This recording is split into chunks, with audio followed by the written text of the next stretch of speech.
धन्यवाद देतो, आपल्या सगळ्यांचं जाहीर अभिनंदन करतो। खास करून ज्या शिवा संघटनेच्या मावळ्यांनी रात्रंदिवस मेहनत घेतली आणि हा कार्यक्रम आयोजित केला, त्यांचंही जाहीरपणे अभिनंदन करतो, तुम्हाला धन्यवाद देतो।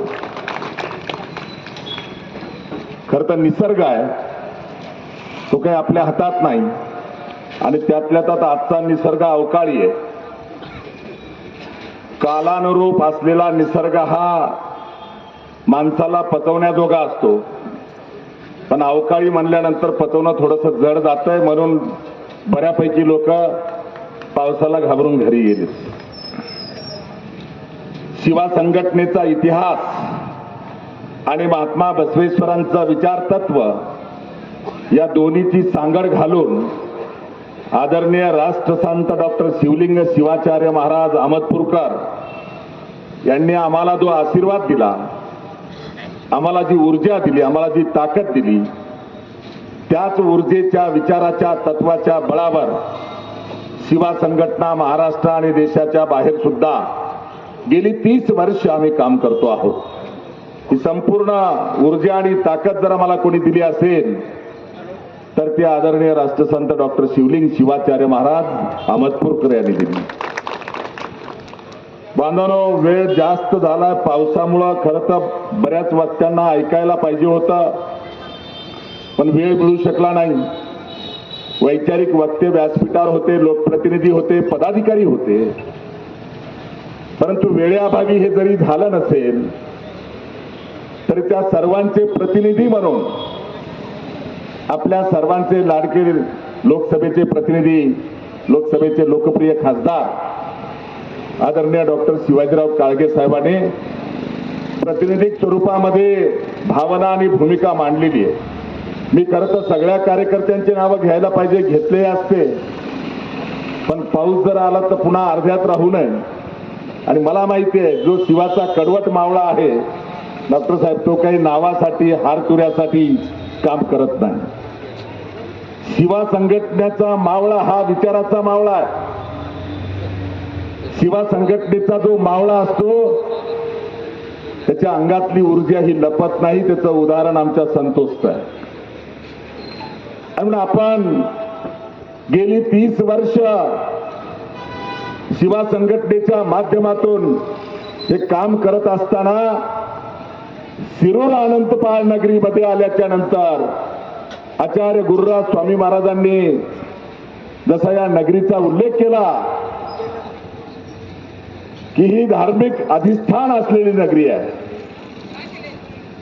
शिरूर अनंतपाळ हे लातूर जिल्ह्यामध्येच नाही तर मराठवाड्यामध्ये सांप्रदायिक केंद्र म्हणून याची ओळख आहे।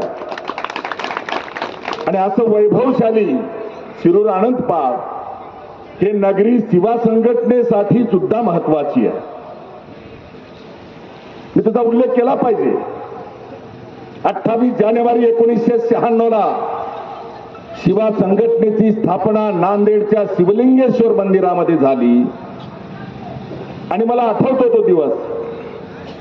संघटन कौशल्य ज्याला म्हणतो आपण, संघटना बांधणीचे सूत्र जे आहेत ते आम्ही संघटनेच्या स्थापनेपासून आचरणात आणली। जसं वीरशैव लिंगायतांमध्ये त्रिपुंडी भस्म आहे, वीरशैव लिंगायतामध्ये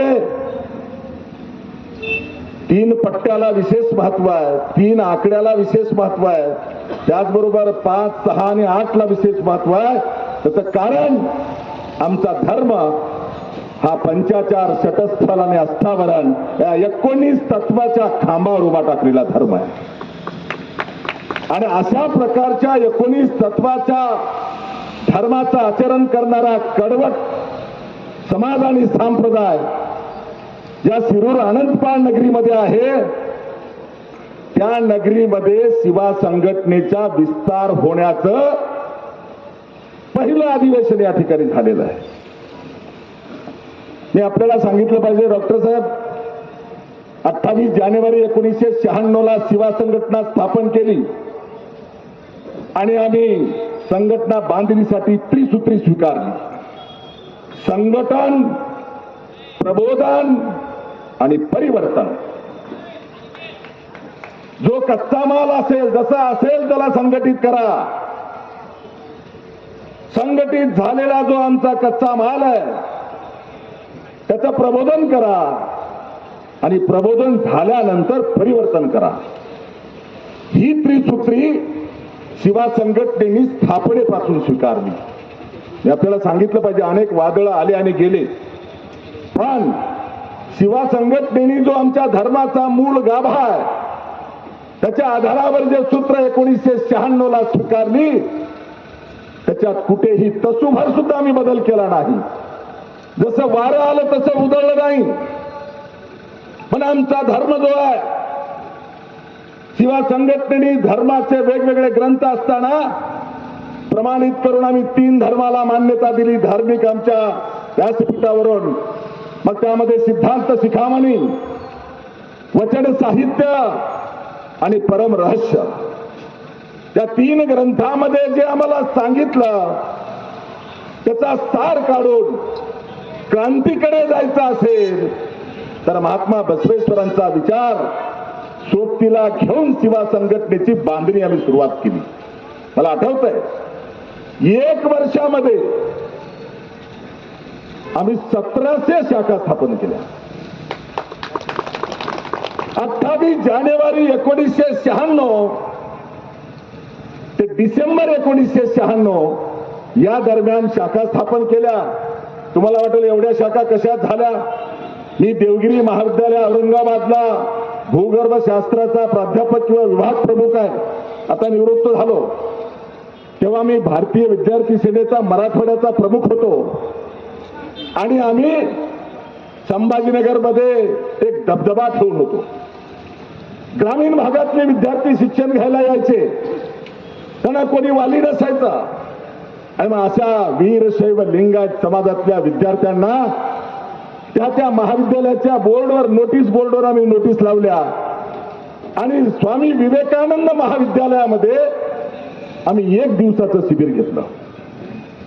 भूमिका मांडली, तरुणांच्या पुढे भूमिका मांडली, त्यांना संरक्षण दिलं. घाबरायची गरज नाही. तुम्ही गाव सोडून शिक्षण घ्यायला इथं आलात, आई वडील शेतात काबाड कष्ट करतायत, मला माहिती आहे. स्वाभिमानानं शिक्षण घ्या. शिक्षण घेताना तुम्हाला केसाला सुद्धा धक्का लागू देणार नाही, हे संरक्षण दिलं. आणि स्वामी विवेकानंद महाविद्यालयामध्ये 1 दिवसाचं शिबिर घेतलं. 500 विद्यार्थी हजर होते.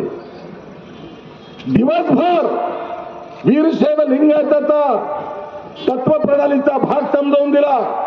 शिवा संघटनेची गरज समजावून दिली, शिवा संघटनेचे तत्व समजावून दिले. आणि शेवटी गंगाधर पात्रीकर नावाचे मराठा समाजाचे प्राचार्य होते. गंगाधर पात्रीकर सरांच्या उपस्थितीमध्ये सायंकाळी 5 वाजता विचारानं प्रभावित झालेल्या 500 विद्यार्थ्यांना आम्ही शपथ दिली की तुम्ही ज्या जिल्ह्यातून, ज्या तालुक्यातून, ज्या गावातून आलात त्या गावामध्ये आजपासून 8 दिवसापर्यंत शिवा संघटनेची शाखा काढली जाईल. आणि या पद्धतीनं मराठवाड्यातल्या आणि खास करून विदर्भाचा काही भाग, बुलढाण्यासारखा, वाशिमसारखा, जळगाव किंवा धुळ्यासारखा या जिल्ह्यातल्या गावांमध्ये त्या विद्यार्थ्यांनी जाऊन शिवा संघटनेची बैठक घेऊन शाखा स्थापन केली. एकाच वेळेला 500 शाखा महाराष्ट्रातल्या वेगवेगळ्या जिल्ह्यात स्थापन झाल्या. नांदेड जिल्हा मी टार्गेट केला. नांदेड जिल्ह्यामध्ये शाखा स्थापन झाल्या आणि बांधवांनो, जेव्हा 1700 शाखा संचय झाला, मला आठवतंय आमचे पुसदचे डॉक्टर कैलास पुजारी, दिलीप खाकरे, हे जुने पदाधिकारी, त्यांना काही जबाबदारी दिली. आणि आपल्याला आठवत नसेल तर मी सांगेन, 1997 ला 2 जून 1997 ला माझं लग्न झालं. मी संभाजीराव पाटलाच्या गडीवरच्या शिबिराचा उल्लेख यासाठी करतोय, बौद्धिक शिबिर. हे पहिलं शिबिर आम्ही शिरूर आनंदपाळमध्ये संभाजीराव पाटलाच्या गडीवर घेतलेलं होतं. मला आठवतं आजही आदरणीय राष्ट्रसंत डॉक्टर शिवलिंग शिवाचार्य महाराज अहमदपूरकर आणि आदरणीय पराणकर बाबा हे आमच्या सोबत होते आणि पंढरपूरमध्ये मन्मथस्वामी मठसंस्थान आहे, आजही आहे. तर पंढरपूरमधल्या मन्मथस्वामी मठसंस्थानमध्ये शिवा संघटनेचा मेळावा उज्जैन जगद्गुरूच्या उपस्थितीमध्ये आणि अनेक शिवाचार्यांच्या उपस्थितीमध्ये झाला. तो मेळावा करून येताना मी बीड जिल्ह्यातल्या आमच्या वडगाव नावाची माझी सासरवाडी आहे, मुलगी बघायचा कार्यक्रम करून या ठिकाणी मेळावा घ्यायला आलो होतो. संतोषनं सांगितलं पाणी द्यायला होतो. आणि जेव्हा मेळावा झाला इथे, त्या मेळाव्यामधून प्रचंड मोठी तरुणाची फौज उभा टाकली. या शाखेचा आमचा पहिला शाखा प्रमुख हा संगमेश्वर शिवणे या ठिकाणी बसलेला आहे. शाखेचा पहिला शाखा प्रमुख म्हणजे नरेंद्र शिवणे असतील, संगमेश्वर शिवणे आणि इतर जी तरुणांची फौज होती यांच्यावर जबाबदारी सोपवली आणि पालकत्वाची जबाबदारी आदरणीय संभाजीराव पाटलांनी स्वीकारली. आणि 1700 पदाधिकाऱ्यांचं, 1700 शाखांच्या पदाधिकाऱ्यांचं 3 दिवसाचं बौद्धिक शिबिर आणि याच ठिकाणी संभाजीराव पाटलाच्या गडीवर घेतलं. 1997 ची घटना आहे. आणि त्या शिबिरातून वैचारिक दृष्टीनं परिपक्व अशा प्रकारचे 1700 शाखा प्रमुख तयार झाले. आणि त्या 1700 शाखा प्रमुखांना त्यांच्या त्यांच्या तालुक्यामध्ये शिवा संघटना विस्तार करण्याची जबाबदारी दिली. बघता बघता वादळासारख्या शाखा निर्माण झाल्या आणि शिवा संघटनेच्या महाराष्ट्रामध्ये आणि देशामध्ये 5000 शाखा काम करतायत. शिवा संघटनेच्या शाखा आज महाराष्ट्रामध्ये कर्नाटकाच्या बॉर्डरच्या पट्ट्यात आहेत, तेलंगणात आहेत, आंध्र प्रदेशात आहेत, मध्य प्रदेशात आहेत, गुजरातमध्ये आहेत. एवढंच नाही बांधवानो, शिवा संघटनेचा विस्तार करताना आम्ही एक वर्धापन दिवस कोलंबोला घेतला, श्रीलंकेची राजधानी. एक वर्धापन दिवस आम्ही लंडनला घेतला. लंडनमध्ये शिवा संघटनेची शाखा, कोलंबोमध्ये शिवा संघटनेची शाखा.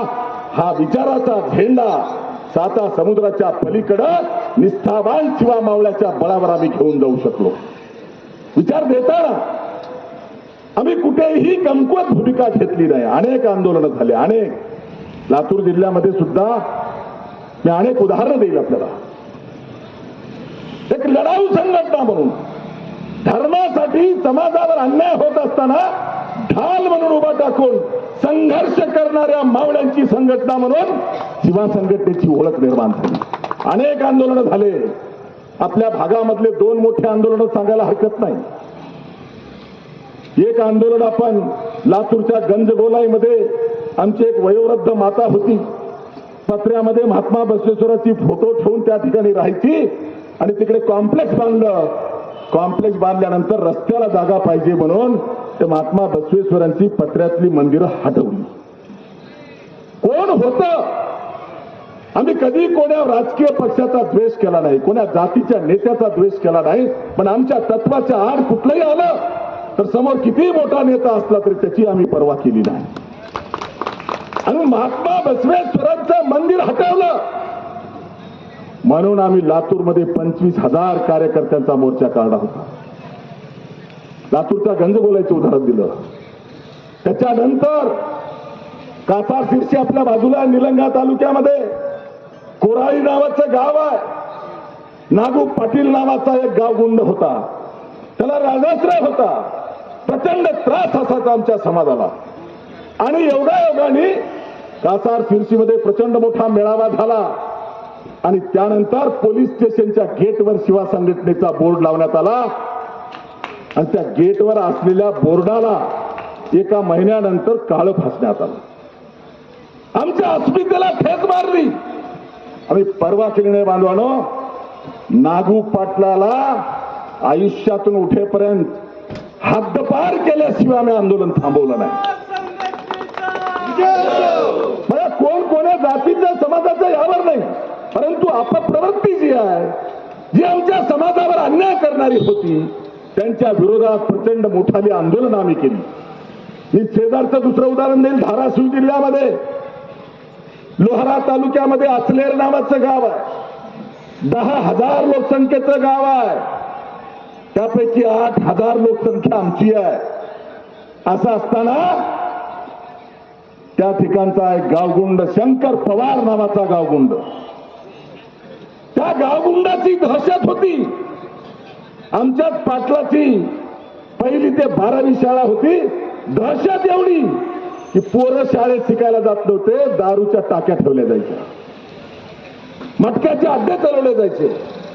प्रचंड दहशत. ती लोक माझ्याकडे आली. मोठा मेळावा घेऊन आम्ही शाखा स्थापन केली आणि त्याच्यानंतर एक दिवस मध्ये गेला. मी अमरावतीला गेलो कार्यक्रमाला आणि फोन आला अमरावतीच्या गेस्ट हाऊसला असताना की शंकर पवारने गावामध्ये गोपनीची दगडफेक करत पोलीस बंदोबस्तामध्ये हल्ला चढवला. जुन्या जरी असल्या तरी शिरूर आनंदपाल मधून वैचारिक प्रगल्भ झालेला मावळ्यांची फौज ही कसा संघर्ष करायला शिकली हे मला सांगणं आवश्यक आहे. आणि त्या ठिकाणचा शंकर पवार पोलीस बंदोबस्तात त्यावेळेसचे मंत्री, त्यांना राजाश्रय होतं.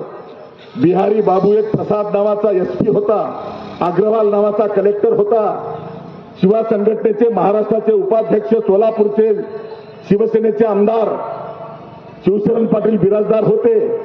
आणि ही घटना कळाली बांधवून आम्ही त्यांना सांगितलं, लेकरा बाळासाहेब घरा बाळासाहेब बाहेर निघा आणि ठोकून काढा.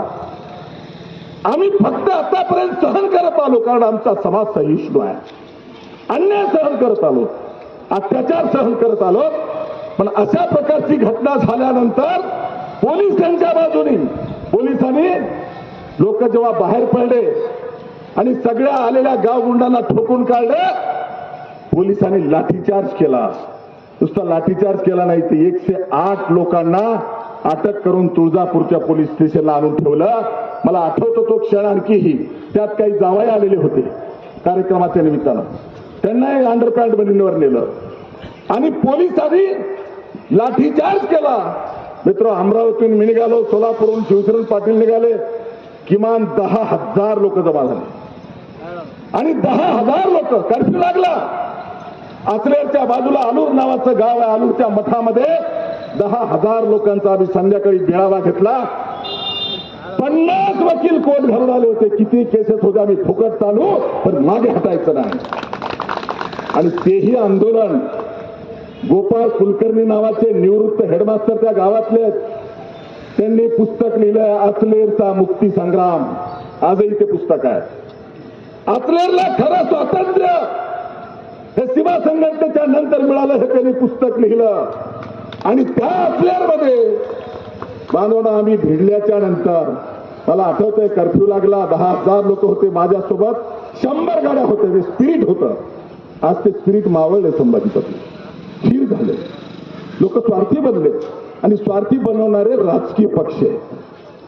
कुठल्या कार्यक्रमाला जायचं, गाडी घोडी सगळी व्यवस्था असेल तर गाडीत बसायला माणूस मिळत नाही. ती स्थळं आता आमच्याकडे सुरू झाली. धर्मासाठी, समाजासाठी योगदान देणारे आमचे जुने कार्यकर्ते जे आहेत ते रात्रंदिवस काम करायचे, रात्री बेरात्री उपाशी राहून काम करायचे. आणि अशा पद्धतीनं या भागामध्ये प्रचंड मोठा लढा झाला. आणि शंकर पवार नावाचा महाराष्ट्रातून हद्दपार गुंड करण्यात आला. महाराष्ट्रातून हैदराबादच्या मस्जिदीच्या समोर बसून भीक मागत होता. आणि आजही तो जिवंत आहे. आजही गावात आलेला नाही. मला आठवतंय हा दिवस. संघर्ष करून समाजाला संरक्षण दिलं पाहिजे, समाजाला आरक्षण दिलं पाहिजे. मला माहिती होतं माझ्या समाजाकडे गुणवत्ता, बुद्धिमत्ता, क्षमता आहे, पण आम्हाला आरक्षण आणि संरक्षण नाही. आणि आरक्षण आणि संरक्षण